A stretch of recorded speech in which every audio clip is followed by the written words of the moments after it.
At 10:30 a.m. on the 7th of April 1943, First Lieutenant James Swett looked up through the canopy of his F4F-4 Wildcat and saw the sky turning black.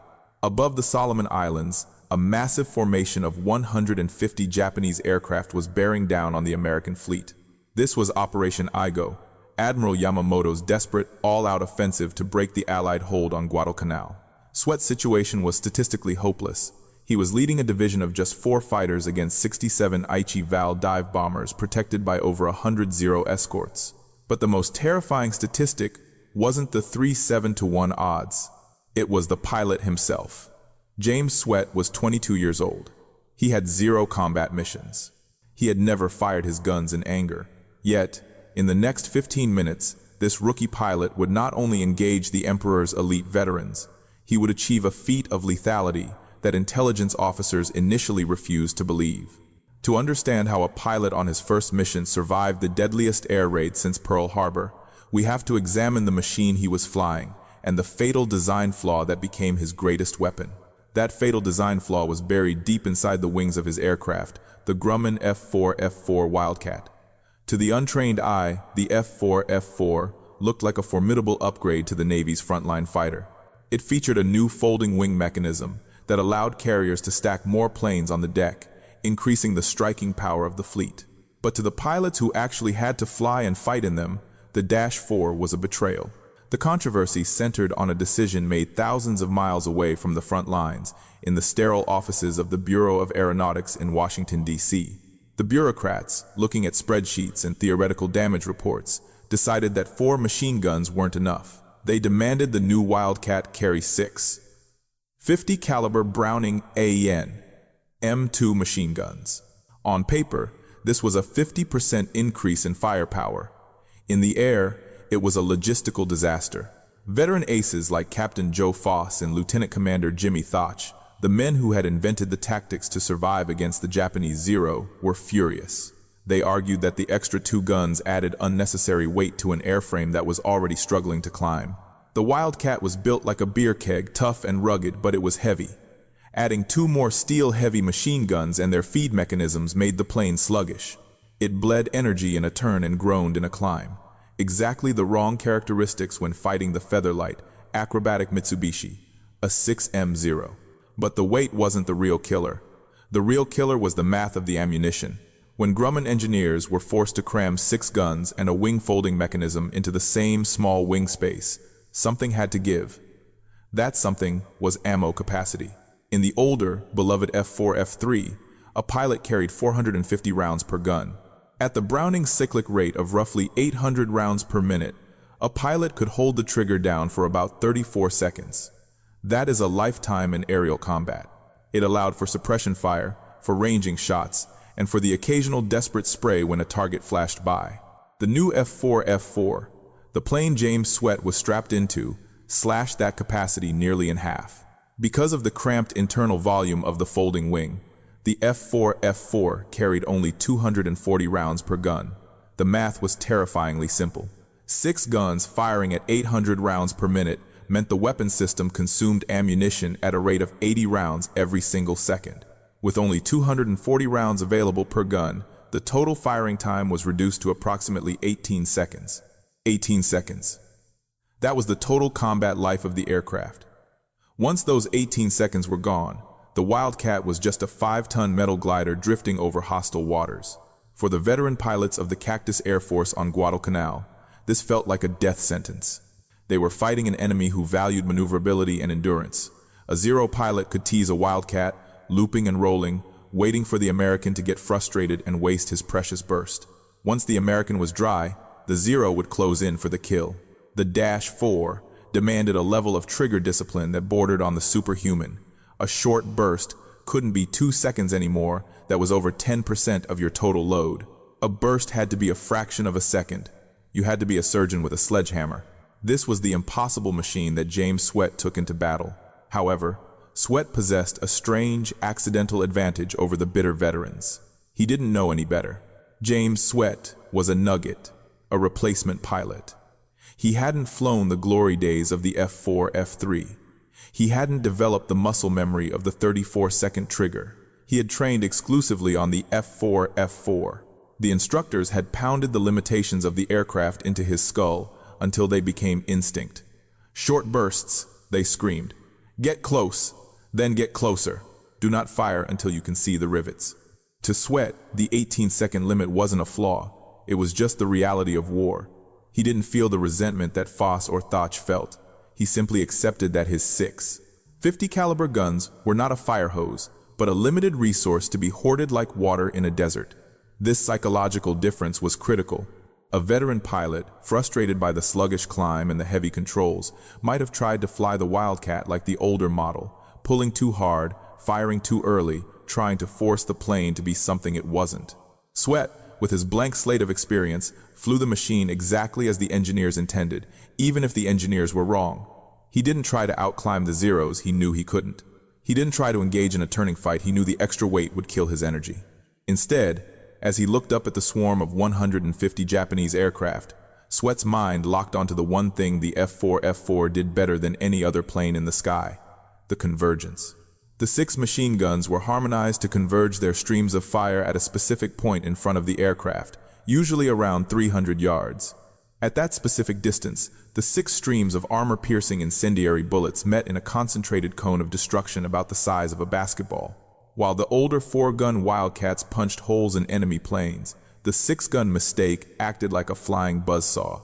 If a pilot could place a target exactly in that convergence zone, he didn't need 34 seconds. He didn't even need 2 seconds. The sheer mass of lead, nearly 2 pounds of metal impacting every second, would physically shred aluminum, shatter glass, and ignite fuel tanks instantly. The F4F-4 was a shotgun, not a rifle. It was designed for a brutal, close-quarters execution. As Swett climbed through 8,000 feet, struggling to get his heavy fighter up to altitude, he wasn't thinking about the politics of the Bureau of Aeronautics. He wasn't thinking about the angry letters Joe Foss had written to Washington. He was checking his gun sight. He checked the gun's charged indicators. He had 18 seconds of life in his wings. He was about to face the largest air armada the Pacific had seen in a year, and he was doing it in a plane that half the Navy considered a death trap. But as the dark shapes of the Japanese bombers grew larger in his windscreen, that death trap was about to prove it was the deadliest instrument of destruction in the Solomon Islands. That deadly potential, however, required a pilot who wouldn't hesitate to use it, and First Lieutenant James Swett was the perfect vessel for this aggressive doctrine because he didn't know enough to be afraid. While the older pilots of VMF 221 scanned the sky with a mixture of dread and calculation, measuring the energy states of the Zeros above them, Swett looked at the battlefield with the binary simplicity of a schoolroom diagram. In his mind, there were no impossible odds, only targets and procedures. He was a product of the Navy's accelerated wartime training pipeline, a factory designed to churn out aviators who could fly by the numbers. He lacked the combat intuition of an ace like Joe Foss, who could feel a 0 on his tail before he saw it. But Swett possessed something perhaps more valuable in the chaotic skies of 1943, a total lack of tactical baggage. The veteran pilots of the Cactus Air Force had learned to fight the Zero the hard way. They had developed a fighter-first mentality. Their instinct, honed by months of desperate survival, was to neutralize the escorting Zeros before attacking the bombers. It was a logical survival strategy. You can't shoot down a bomber if a Zero is chewing off your tail. But the heavy, sluggish F4F-4 made this strategy increasingly dangerous. Trying to tangle with a Mitsubishi A6M0 in a turning fight while dragging the extra weight of 6 guns was a losing proposition. The veterans fought the plane as much as they fought the enemy, trying to force the tubby Wildcat to dance. Swett, unknowingly, was about to flip the script. As the 4 Wildcats of his division clawed for altitude, engines screaming at maximum continuous power, the formation disintegrated. The Japanese Zeros, flying high cover at 15,000 feet, spotted the climbing Marines and dove. It was the classic bounce. The sky instantly dissolved into a swirling melee of individual dogfights. The veterans broke formation to engage the Zeros, instinctively drawn into the defensive maneuvering that had kept them alive for months. Swett did not. Whether through discipline, confusion, or a singular focus on his primary briefing, Swett ignored the Zeros. He ignored the flashing shapes of the enemy fighters diving past him. He ignored the tracers striping the air around his canopy. His eyes were locked on the dark, V-shaped formations of the Aichi D-3A Val dive bombers below him. This was the heretical decision. By ignoring the fighters, he was technically exposing himself to immediate death. Basic fighter doctrine stated that you never attack the bombers until the escorts are suppressed. But Swett was inadvertently applying a brutal economic logic to the battle. The Zeros were not the threat to the fleet, the Vals were. Every second he spent wrestling with a Zero was a second the bombers used to get closer to the transport ships anchored in Tulagi Harbor. He pushed the nose of his Wildcat over, trading his hard-won altitude for airspeed. The heavy airframe, which struggled so much in a climb, transformed into a kinetic sledgehammer in a dive. The weight that the veterans cursed became Swett's ally, driving the aircraft down like a dropped anvil, rapidly building speed past 300 knots. As the wind roared over his canopy, stiffening the controls, Swett adopted a mindset that was less dogfighter and more sniper. He knew he couldn't afford to spray. With the 18-second limit ticking in his head, he mentally divided his ammunition into discrete packages. He wasn't going to fire bursts. He was going to fire kill shots. The target he selected was the lead element of the Japanese bomber stream. The Aichi D-3A Val was a fixed-gear dive bomber, looking almost obsolete with its non-retractable landing gear hanging beneath the wings like talons. But it was a rugged, dangerous aircraft, manned by the same elite crews that had devastated Pearl Harbor. As they approached the pushover point, the moment they would roll into their vertical dives, they were at their most vulnerable, yet also their most stable. Swett didn't come in from a high deflection angle, attempting a difficult crossing shot. He used his dive speed to slot in directly behind the enemy formation.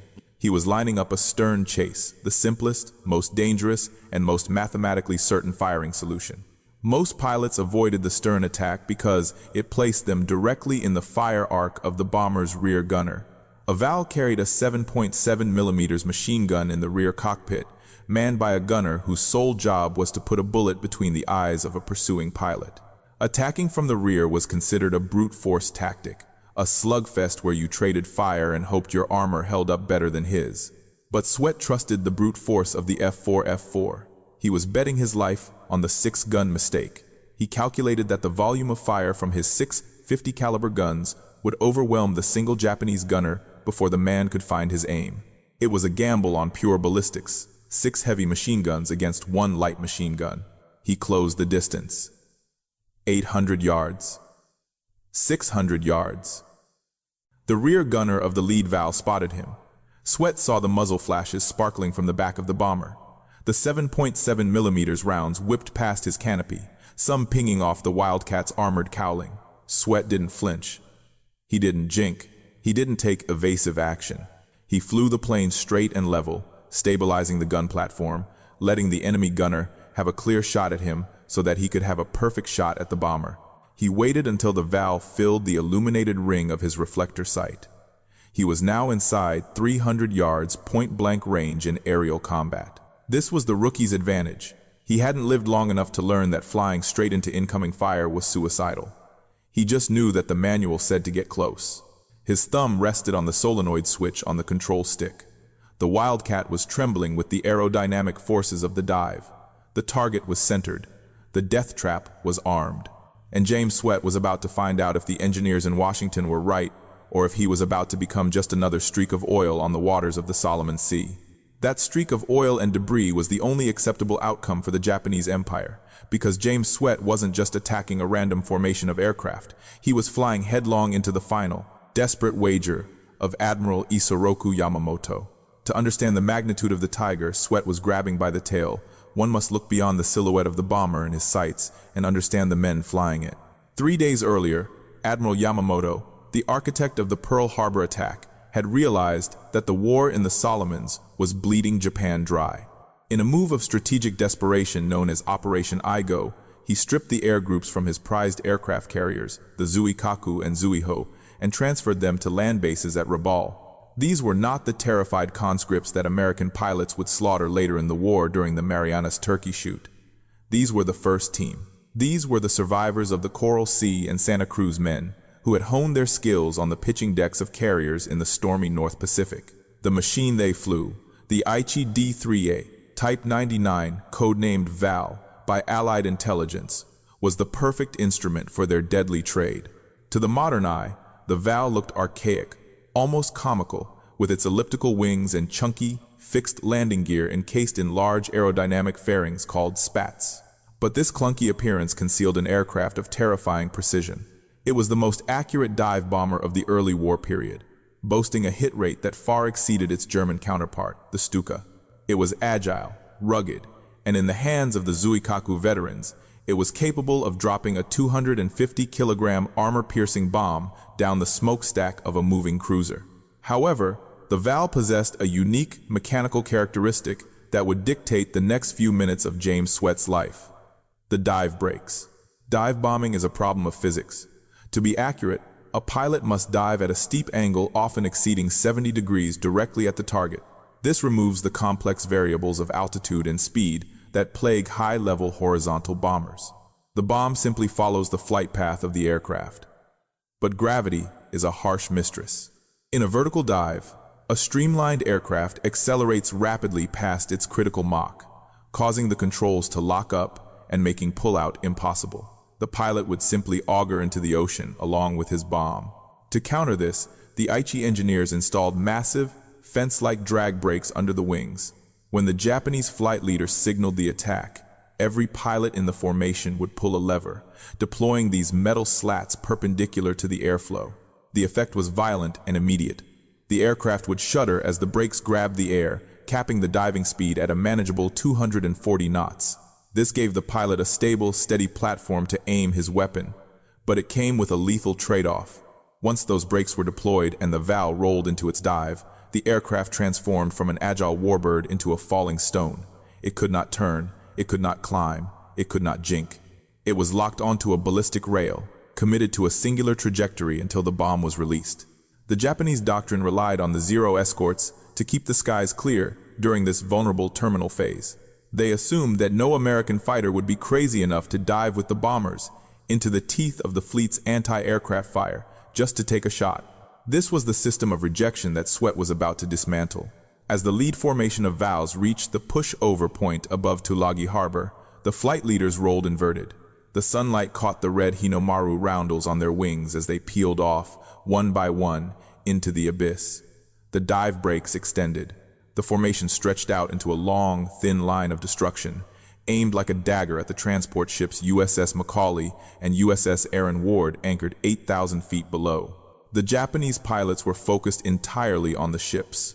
Their eyes were glued to the telescopic sights in their cockpits, calculating wind drift and lead angles. They were deaf to the world outside their mission. They trusted the Zeros high above to protect their backs.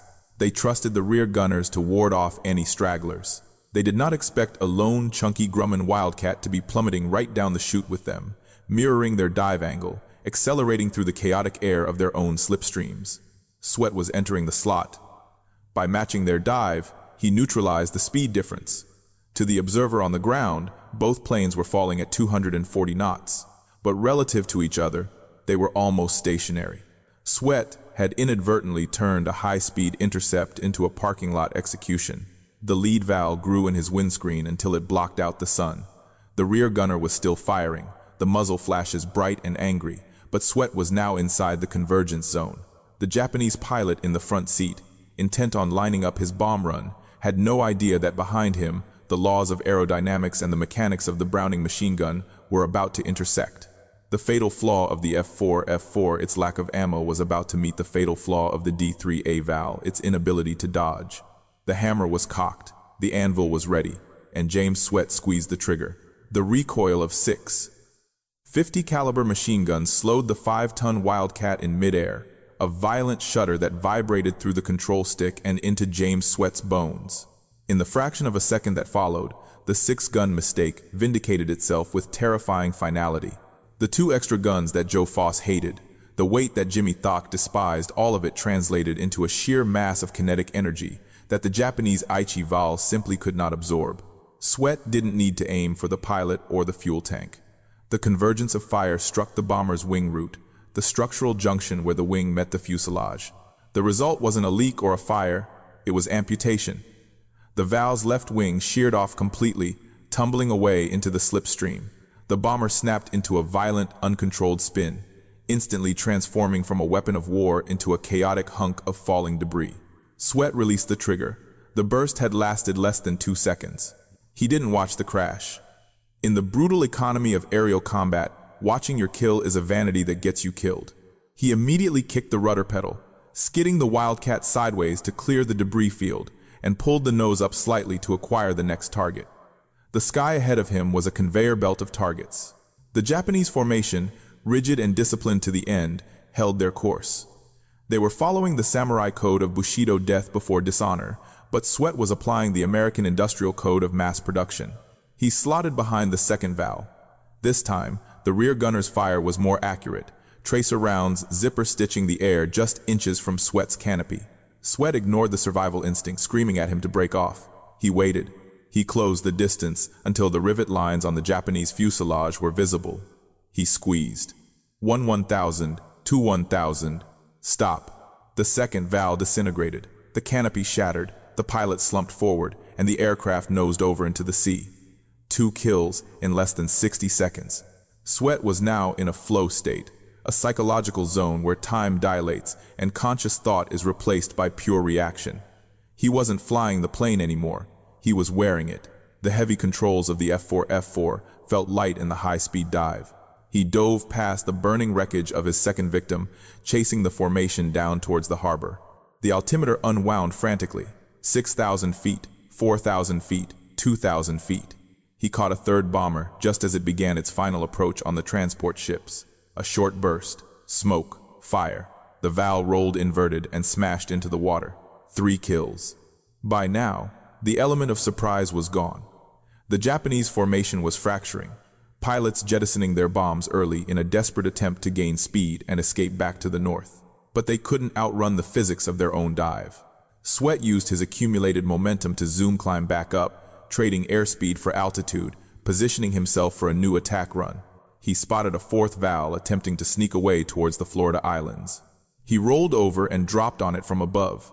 The deflection angle was tricky, a high-speed crossing shot, but the shotgun spread of the 6 guns compensated for the difficulty. A brief burst caught the bomber in the engine cowling. The radial engine exploded, vomiting black oil over the windscreen. The aircraft stalled and fell. 4 kills. Swett checked his gun sight. He had been fighting for less than 10 minutes. He had expended roughly half his ammunition. The logic of the 18-second limit was holding. He wasn't spraying. He was hammering. He turned back towards the harbor.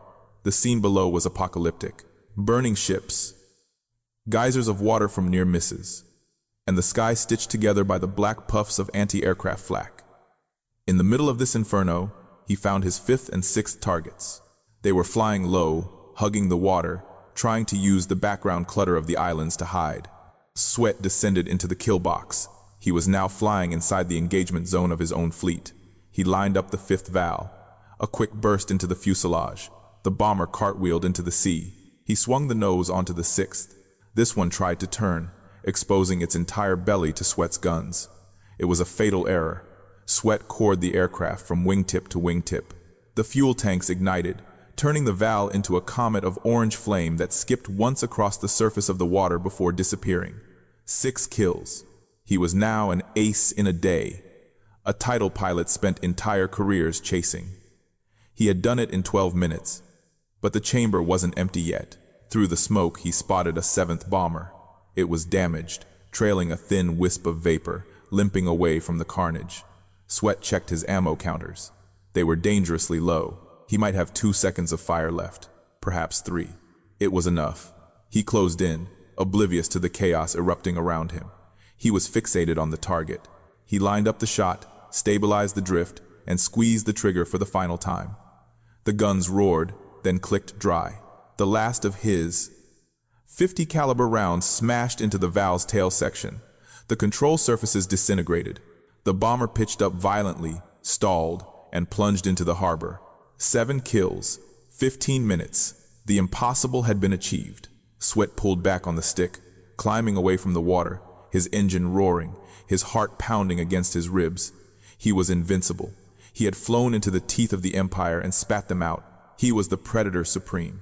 And then, the world exploded. A violent concussion slammed the Wildcat sideways. It wasn't a Japanese bullet. It was a 40mm high-explosive shell from a Bofors quad mount on one of the American destroyers below.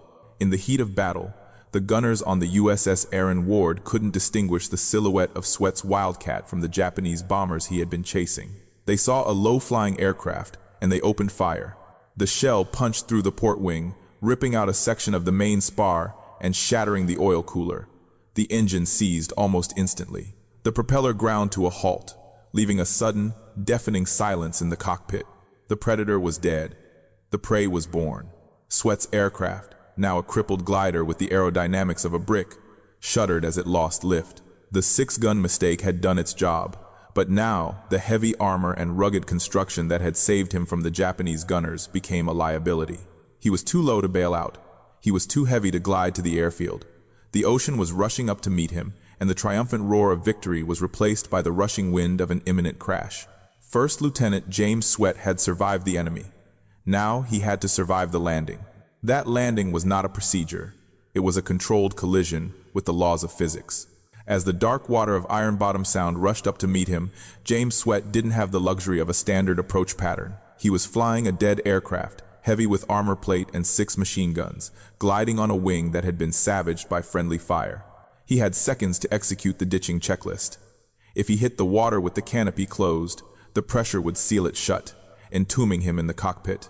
If he hit with his wheels down, the drag would flip the Wildcat onto its back, snapping his neck.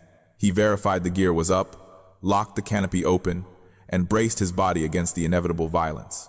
The F4F-4 hit the water at 90 knots. The deceleration was brutal and instantaneous. The Wildcat didn't skip like a stone. It plowed into the sea like a shovel. The sudden stop threw Swett forward against his harness with crushing force. His face smashed into the very instrument of his triumph, the illuminated reflector gun sight. The heavy glass and steel assembly shattered his nose, instantly blinding him with pain and blood. Then, the world went silent.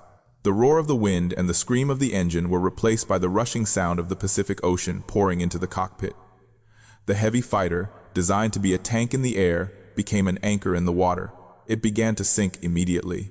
Swett, dazed and bleeding, fumbled for his seatbelt release. The cold water rose past his waist, then his chest, then his neck. This was the prey phase. The man who had just dominated the sky, acting as the apex predator of Tulagi, was suddenly reduced to a frightened animal trapped in a steel cage. He popped the harness buckle and tried to stand up to exit the cockpit. He couldn't move. Something was holding him down. Panic, cold and sharp, pierced through the concussion. He pulled harder, thrashing against the rising water. The ocean closed over his head. He was underwater now, in the dark, holding his breath, his lungs burning, fighting an invisible enemy. It wasn't the Japanese. It wasn't the friendly fire. It was his own parachute. The standard-issue Navy seatpack parachute had partially deployed during the violent impact. The suspension lines, tough nylon cords, designed to withstand the shock of an opening canopy, had unspooled and wrapped themselves around the cockpit levers and the seat frame. Swett was tethered to his sinking aircraft. The irony was suffocating. The equipment designed to save his life in the air was now actively trying to kill him in the water. The Wildcat was dragging him down toward the bottom of Tulagi Harbor, and he was tied to it by his own safety gear. Swett's training kicked in, overriding the panic. He stopped thrashing. In the murky darkness, he reached down, feeling for the tangled lines. He couldn't see them. His eyes were filled with salt water and blood. He had to work by touch. He found the snag. He didn't have time to untangle it. He braced his feet against the instrument panel and heaved with every ounce of adrenaline left in his body. The lines held for a terrifying second, then slipped free. He kicked off the seat and shot toward the surface, his lungs screaming for oxygen. He broke the water, gasping, coughing up a mixture of seawater and blood. The pain in his broken nose was blinding. But he wasn't safe yet. The battle was still raging overhead. The sky was streaked with tracers, and the water around him was churning with the debris of the 7 bombers he had just destroyed. He was alone, floating in a patch of oil, waiting for a shark or a strafing run. A small picket boat, a Coast Guard rescue launch patrolling the harbor, spotted the oil slick and the bobbing head of the pilot. They motored over, expecting to pull a corpse from the water. Instead, they hauled a battered, bleeding, soaking wet Marine over the gunwale. Swett collapsed onto the deck. He was shivering, in shock, his face a mask of bruises and blood.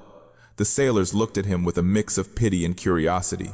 To them, he was just another victim of the raid, a pilot who had gotten shot down, probably before he could do anything useful. One of the sailors, handing him a towel, shouted over the noise of the continued anti-aircraft fire. "Rough day, Lieutenant? Did you see who got those bombers?" Swett spat blood onto the deck and looked up at the sailor. He didn't have the energy to explain the 18-second limit, or the dive brakes, or the convergence zone. He didn't have the breath to explain that he had just rewritten the tactical manual for the F4F-4. "I think I got a few," Swett mumbled. The sailor nodded sympathetically, assuming the concussion was making the pilot delirious. "Sure thing, Lieutenant. Let's get you to the infirmary." They didn't know. Nobody knew yet. As the boat sped towards the shore, James Swett lay back against the bulkhead, watching the smoke rise from the harbor.